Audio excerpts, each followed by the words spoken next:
Jeffrey Epstein. এই নামটি গণমাধ্যম, সামাজিক যোগাযোগ মাধ্যম ছাড়িয়ে বিশ্ব এখন তোলপাড় অ্যাপস্টেইন ইস্যুতে। কি এর ভেতরের গল্প?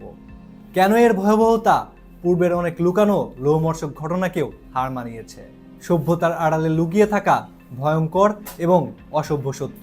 সাধারণ মানুষের কাছে আইডল হয়ে ওঠা বাস্তব এক একটা চরিত্র জীবনের শেষ ভাগে হয়ে উঠেছেন বিশ্বের অন্যতম ঘৃণিত এবং বিতর্কিত ব্যক্তিত্ব। ঘটনার সূত্রপাত 2009 সালে মেক্সিকোর এক হোটেল থেকে বের হয়ে একটি মেয়ে যখন চিৎকার করে বলছিল, এটি ভয়ঙ্কর, এটি অমানবিক, তারা মানুষের মাংস খাচ্ছে। মানুষের বলছি গ্যাব্রিয়েল রিকো নামের সেই মেয়েটির কথা। 2009 সালের পর মেয়েটিকে আর খুঁজে পাওয়া যায়নি। গত শুক্রবার 30 জানুয়ারি 2026 যুক্তরাষ্ট্রের বিচার বিভাগ এক অভূতপূর্ব সিদ্ধান্তের অংশ হিসাবে প্রকাশ করেছে অ্যাপস্টেইন সংক্রান্ত 30 লাখ পৃষ্ঠার নথি, 1,80,000 ছবি ও 2,000 ভিডিও। এই নথিতে উঠে এসেছে 3 থেকে 9 বছরের শিশুদের অমানবিক যৌন নির্যাতন সহ শারীরিক নির্যাতনের কথা, যার সাথে জড়িয়ে আছে এই জেফ্রি অ্যাপস্টেইন সহ পশ্চিমা সভ্যতার সব নামি দামি ব্যক্তিবর্গ, যাদেরকে অনেক তরুণ তরুণীরাই মানেন তাদের আইডল হিসেবে। এই লোমহর্ষক ঘটনা নাড়িয়ে দিয়েছে পুরো বিশ্বকে। এই নথিগুলো প্রকাশের পিছনে রয়েছে প্রেসিডেন্ট ডোনাল্ড ট্রাম্প স্বাক্ষরিত একটি আইনি নির্দেশনা। প্রকাশিত নথিগুলোতে উঠে এসেছে বিশ্ববিখ্যাত রাজনীতিক, বিলিয়নার, এমনকি রাজ পরিবারের সদস্যদের নাম, যারা অ্যাপস্টেইন যৌন পাচার ও শৃঙ্খলা ভঙ্গের সাথে জড়িত থাকতেন। এই বিশাল তথ্য ভাণ্ডারের মধ্যে সবচেয়ে চাঞ্চল্যকর তথ্য হলো 2007 সালের খসড়া অভিযোগপত্র, যা আগে কখনো আদালতে দাখিল করা হয়নি। অভিযোগপত্রে বলা হয়েছে 2001 সাল থেকে 2005 সালের মধ্যে অ্যাপস্টেইন এবং তার 3 সহযোগী 18 বছরের কম বয়সী মেয়েদের অর্থের বিনিময়ে যৌন কাজের জন্য প্রলুব্ধ করতেন।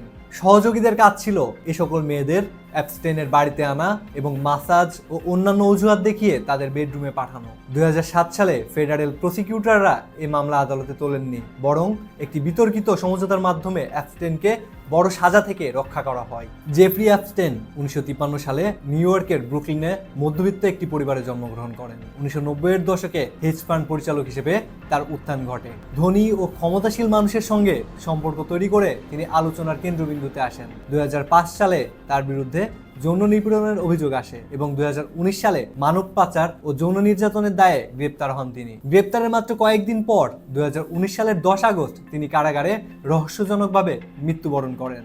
যদিও সরকারি তদন্তে বলা হয়েছে এটি একটি আত্মহত্যা।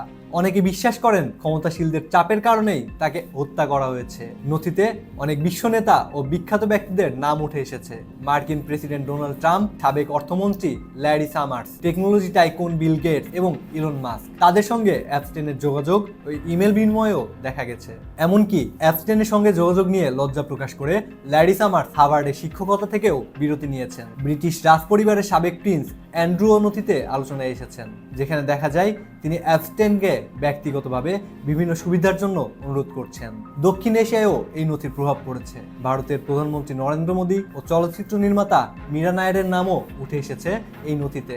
অ্যাপস্টেইনের নেটওয়ার্ক শুধু রাজনীতি নয়, ব্যবসা, প্রযুক্তি, সংস্কৃতি ও বিনোদন জগৎ পর্যন্ত বিস্তৃত ছিল। বিশ্বজুড়ে প্রতিক্রিয়া বলছে এই নথি প্রকাশের পর বহু রাজনৈতিক, ব্যবসায়ী ও সামাজিক নেতার প্রতি নজর দিন দিন বাড়ছে। মানবিক সংস্থা ও নারী অধিকার সংস্থাগুলোর দাবি, নথিতে উল্লেখিত প্রত্যেক ব্যক্তির বিরুদ্ধে পূর্ণাঙ্গ তদন্ত হওয়া উচিত। অ্যাপস্টেইন মারা গেছেন, কিন্তু তার রেখে যাওয়া তথ্য এখনো বিশ্বের সামনে ক্ষমতা, অর্থ ও বিকৃত রুচির অশুভ আতাত উন্মোচন করেছে।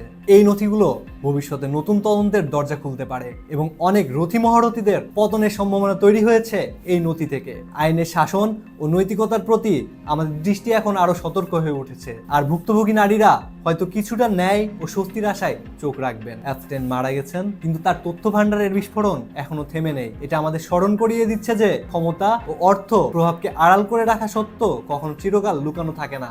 দর্শক, এমনই সব অজানা তথ্য পেতে নয়া শতাব্দী এক্সপ্লেনারের সাথেই থাকুন।